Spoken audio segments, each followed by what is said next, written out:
आज की वीडियो में हम टेस्टिंग से रिलेटेड एक क्वेश्चन कवर करेंगे। ये क्वेश्चन आरपीएससी द्वारा आयोजित एसीपी एग्जाम 2014 के अंदर आया हुआ है और क्वेश्चन नंबर 30 नंबर का ये क्वेश्चन है, जिसमें आपको मैच द फॉलोइंग दिया हुआ है। तो यहाँ 4 आपके पास क्वेश्चन है, इनको इनके अप्रोप्रिएट आंसर से आपको मैच करना है। तो हम सीधा ऑप्शंस में चलेंगे। पहले फर्स्ट ऑप्शन को ट्राई कर लेते हैं। फर्स्ट का सी यहाँ लिखा हुआ है, तो हम फर्स्ट का सी जो है इसको मिलान करने की कोशिश करते हैं। Back tracking approach. Back tracking approach मतलब कोई एरर हम फाइंड कर लेते हैं सॉफ्टवेयर के अंदर और उसको पकड़ते हुए उसके कोड तक हम जाते हैं। कोड में जो भी प्रॉब्लम है उसको हम निकाल देते हैं, मतलब रूट प्रॉब्लम को ही निकाल देते हैं। तो इसके हम कहते हैं बैक ट्रैकिंग अप्रोच। तो ये डिबगिंग टेक्निक है। हाँ, बिल्कुल डिबगिंग टेक्निक है, जो हम ये ट्रेस कर रहे हैं एरर को पकड़ करके और कोड तक हम जा रहे हैं। तो ये एक डिबगिंग टेक्निक है, बिल्कुल सही है। तो ये हमारा सही होना चाहिए। अब बाकी ऑप्शन से कंपेयर करते हैं। फर्स्ट का डी है तो ये तो हमारा गलत होगा। फर्स्ट का बी है, ये भी हमारा गलत होना चाहिए। और फर्स्ट का ए है। तो चलो कंपटीशन ही खत्म हो गया, तो हमारा फर्स्ट आंसर जो है वो करेक्ट होगा। लेकिन हम इसको और कंफर्म कर लेते हैं, हमारी नॉलेज भी बढ़ेगी और क्वेश्चन भी हमारा कंफर्म हो जाएगा। सेकंड है सॉफ्टवेयर मैच्योरिटी इंडेक्स। तो सॉफ्टवेयर मैच्योरिटी की बात की जा रही है, यानी कि सॉफ्टवेयर बन जाएगा उसके बाद ही तो मैच्योरिटी आएगी।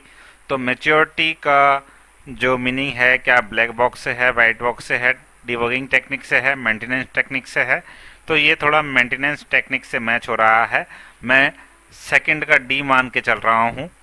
और equivalence partitioning testing. Equivalence partitioning testing का मतलब होता है कि जो हमारे पास इनपुट्स होते हैं उन इनपुट्स की हम ग्रुपिंग कर लेते हैं।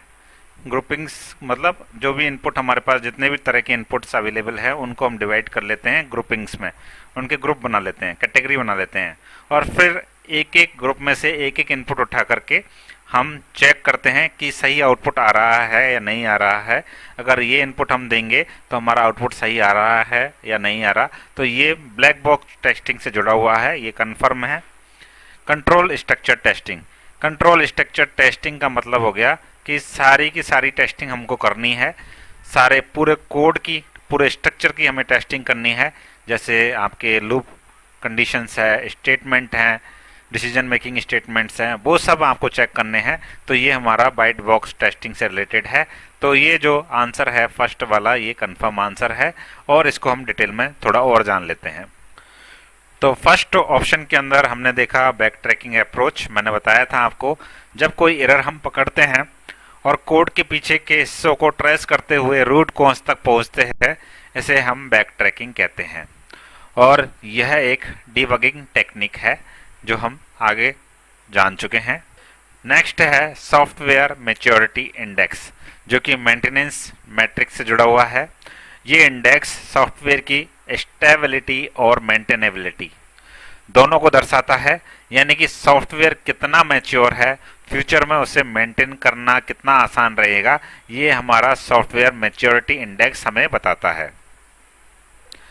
नेक्स्ट हमारा था इक्विवेलेंस पार्टीशनिंग टेस्टिंग, जिसको मैंने ब्लैक बॉक्स टेस्टिंग के साथ जोड़ा था।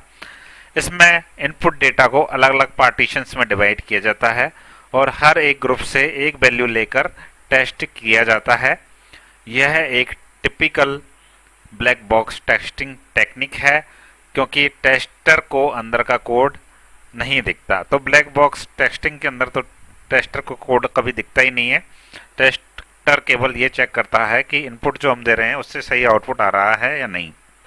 नेक्स्ट है कंट्रोल स्ट्रक्चर टेस्टिंग, जिसको हम वाइट बॉक्स टेस्टिंग के भी नाम से जानते हैं। ये एक टेक्निक है वाइट बॉक्स टेक्निक टेस्टिंग की। तो ये टेस्टिंग सॉफ्टवेयर के अंदर if else, loops, switch case जैसे कंट्रोल स्टेटमेंट को चेकिंग करती है, इसलिए इसे वाइट बॉक्स टेक्निक कहा जाता है।